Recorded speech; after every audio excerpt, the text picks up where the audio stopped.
Assalamualaikum warahmatullahi wabarakatuh. Perkenalkan saya Diki Rizky Pangestu dari kelas KWUB dengan NIM 201501829.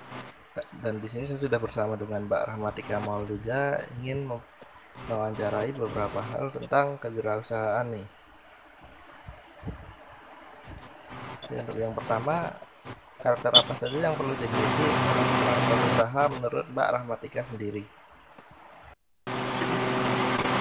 Baik, izin menjawab langsung ya, Mas Diki. Untuk karakteristik yang harus dimiliki seorang wirausaha itu, menurut saya yang pertama ini ambil resiko. Karena ketika kita ingin memulai suatu usaha, kita harus berani ambil resiko. Kita jangan ragu, jangan takut. Kita takut nanti malah ketakutan bisa menghambat kita gitu.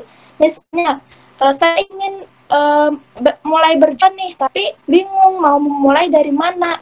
Takut tuh yang sebenarnya menghambat kita dalam memulai wirausaha gitu. Kalau kita menuruti kata takut itu, kita takut. Saya takut nggak bisa balik modal, terus nggak jadilah kita memulai suatu usaha gitu. Jadi yang pertama, kita tuh harus berani mengambil resiko. Kita jangan berpikir nanti kalau nggak laku, urusan nggak laku itu nanti. Karena yang pertama, kalau kita berani mengambil resiko itu, kita tuh udah memulai, kita tuh harus memulai dulu gitu suatu usaha itu. Jadi dengan adanya permasalahan tersebut, kita harus bisa menemukan solusi untuk mengatasi permasalahan tersebut dengan baik. Kalau misal kita nggak, kalau misal produk ini nggak laku, kita harus memiliki solusi gitu. Kita sudah harus memikirkan solusi apa biar produk itu nggak laku. Kalau biar produk itu laku gitu. Biar nggak cuman ada satu plan, misalnya ada plan A. Terus kalau misal plan A ini nggak laku, ternyata kita tuh harus memikirkan dulu plan B atau rencana cadangan lah, agar kalau plan A nggak tercapai tuh kita harus memiliki plan-plan yang lain untuk mengatasi permasalahan tersebut. Jadi yang pertama menurut saya tuh berani mengambil resiko. Kemudian kalau kita sudah memulai suatu usaha, sudah punya niat nih untuk memulai suatu usaha, kita juga harus bisa melihat suatu peluang. Nah, misalnya usaha saya sendiri, saya melihat suatu peluang di di generasi saya sendiri, di kalangan remaja di masa sekarang ini, di mana skincare ini di masa sekarang sudah dianggap seperti suatu kebutuhan atau tren. Nah, apabila konsumen atau customer yang sudah merasa cocok dengan suatu brand skincare, maka mereka itu pasti setia membeli lagi di brand tersebut. Kayak sudah seperti kebutuhan gitu loh, Mas. Jadi kalau misal Mbak si A ini sudah cocok dengan krim A, mereka itu pasti membeli lagi dan membeli lagi. Jadi seperti sudah kebutuhan pokok gitulah kalau bahasa umumnya. Jadi saya melihat peluang di situ. Sepertinya skincare ini bisa dijadikan sebagai suatu usaha yang memiliki peluang untuk dijadikan usaha jangka panjang begitu. Nah, jadi tips yang kedua, karakter yang harus dimiliki seorang wirausaha itu bisa melihat suatu peluang. Nah, kemudian yang ketiga menurut saya, jadi wirausaha itu harus memiliki karakter jujur. Nah, kenapa kita harus jujur? Karena kalau seorang wirausaha memiliki sikap jujur itu, mereka akan mendapatkan rasa percaya dari konsumen. Nah, kenapa kok bisa jujur bisa memberikan rasa percaya? Misalnya produk skincare yang saya jual ini, misalnya nih, saya bilangnya dari produk ini tuh dibuat dari bahan-bahan yang alami 100% misalnya. Nah, saya jujur kalau produk saya itu dari 100% bahan yang alami. Nah, kemudian customer saya atau konsumen saya itu mencoba produk saya dan kemudian ternyata bagus. Nah, akhirnya konsumen ini kan uh, memiliki rasa percaya terhadap produk saya. Nah, akhirnya dia akan membeli terus kepada saya. Jadi tidak hanya itu. Terus mereka kalau misalnya menemukan suatu produk, nah ternyata ada hasilnya di wajah mereka. Terus teman-temannya pasti juga akan bertanya, dia kok bisa wajahnya ada perubahan gitu, beli produk di mana. Nah, pasti produk saya akan lebih dikenal dengan cara tersebut karena saya bersikap jujur.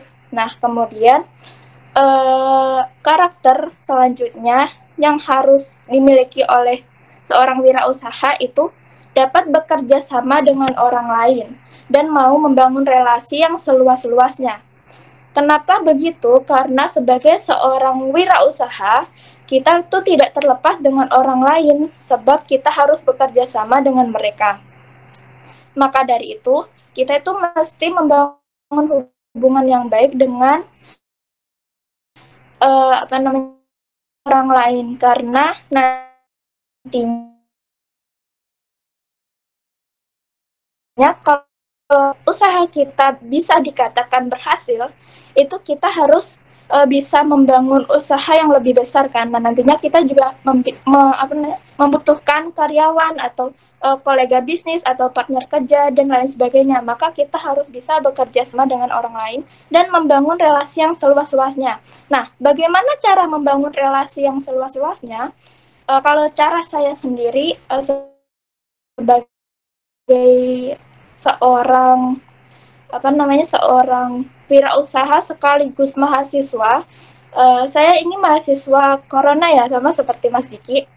Nah, cara saya membangun relasi itu dengan cara saya mengikuti kegiatan-kegiatan di luar, di mana seperti seminar dan lain sebagainya ya, walaupun pelaksanaannya secara online kan ada yang namanya grup WA. Nah, dari grup WA ini saya berpikir bagaimana cara membangun relasi yang seluas-luasnya walaupun nggak bertatap muka.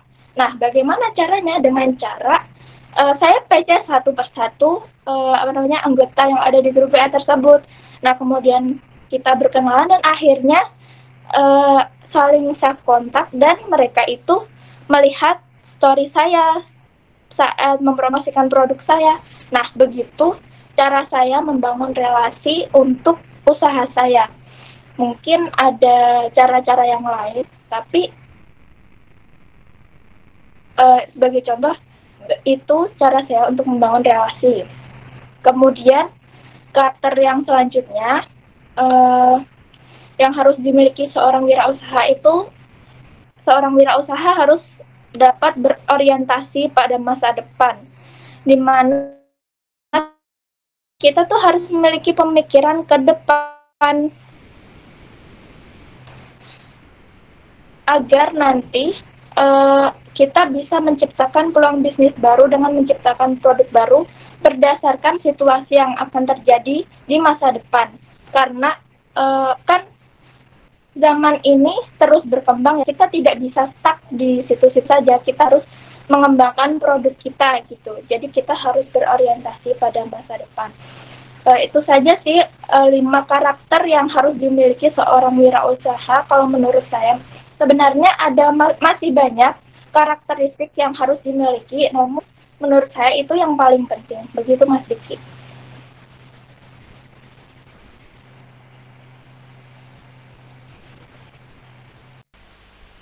Oke, langsung saja untuk pertanyaan selanjutnya. Apa sih kunci kesuksesan yang perlu dimiliki pengusaha tersebut menurut Mbak Rahma sendiri?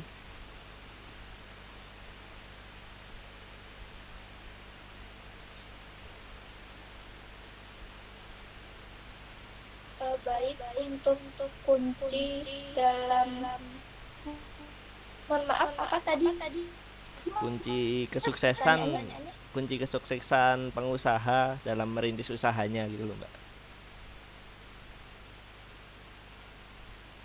Kunci apa tadi? Kunci kesuksesan. Oh ya, baik. Untuk baik. Kunci kesuksesan untuk seorang wirausaha. Iya.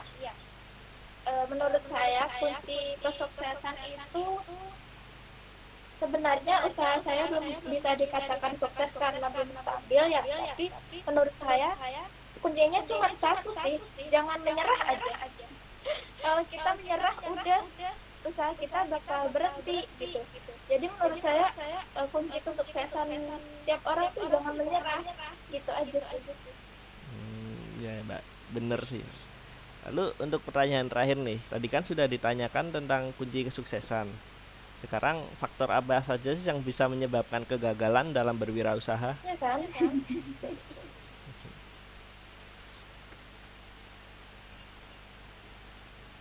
Ya.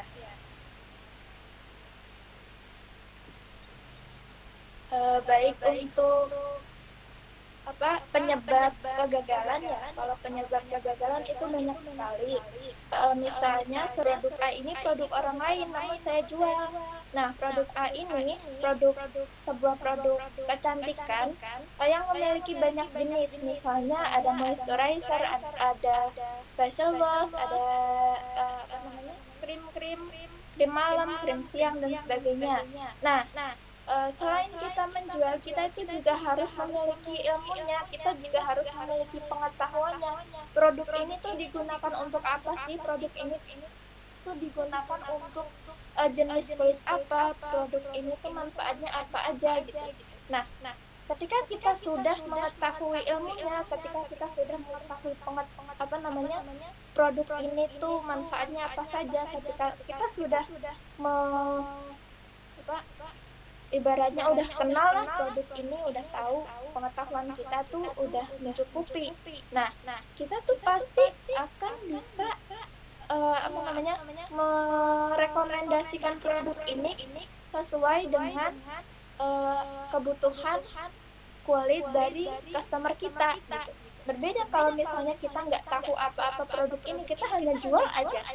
Kita tahunya cuma moisturizer itu untuk melembabkan dan sebagainya. Belum tahu bahwa pelembab itu juga harus disesuaikan dengan jenis kulit tertentu. Maka kalau kita pengetahuannya kurang, customer konsultasi ke kita, tapi kita merekomendasikan produk yang asal-asalan dan customer nggak cocok dengan produk kita, akhirnya customernya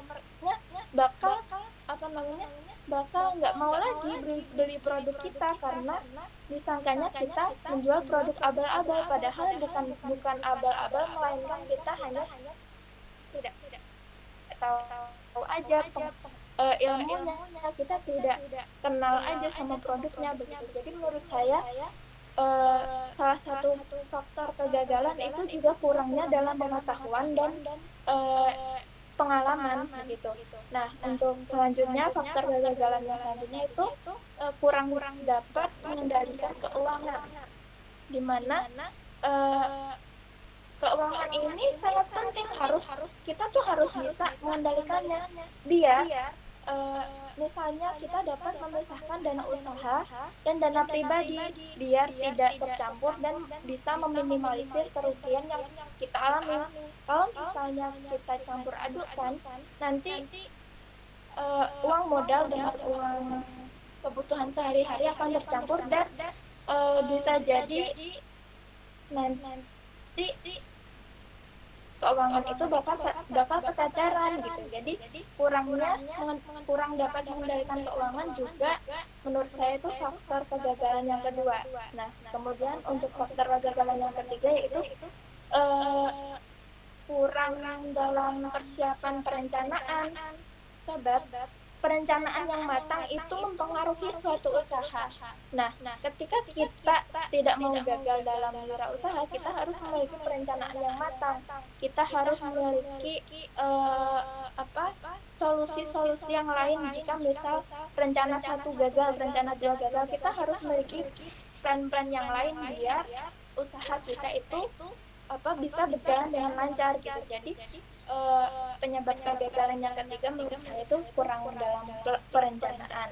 Kemudian selanjutnya itu kalau misalnya usaha kita membutuhkan lokasi. Nah, persiapan dalam pemilihan lokasi itu juga penting karena semakin strategis lokasi usaha kita itu akan semakin mempengaruhi dalam keberhasilan usaha kita. Jadi lokasi yang kurang memadai menurut saya juga bisa jadi faktor kegagalan dalam usaha kita. Nah, kemudian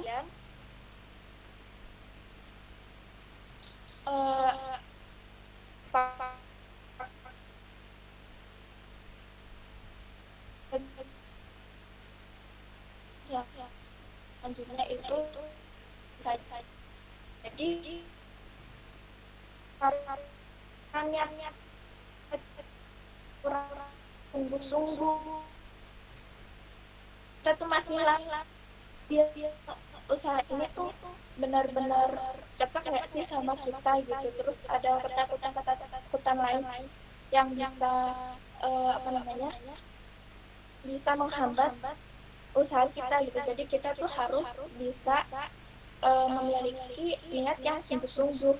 Kemudian yang besar untuk mengalami yang bisa menyebabkan kegagalan menurut saya itu tidak bisa menyesuaikan konsep sesuai dengan perkembangan zaman, begitu Mas Diki. Oke, jadi banyak sekali yang sudah dijabarkan oleh Mbak Rahma tadi mengenai karakter yang harus dimiliki seorang wirausaha, lalu kunci kesuksesan, juga dijelaskan juga faktor yang bisa menyebabkan kegagalan dalam berwirausaha. Oke, saya ucapkan terima kasih lagi kepada Mbak Rahmatika Maulida selaku narasumber kita hari ini. Lalu juga terima kasih sudah memperhatikan video wawancara ini. Sekian dari saya. Wassalamualaikum warahmatullahi wabarakatuh.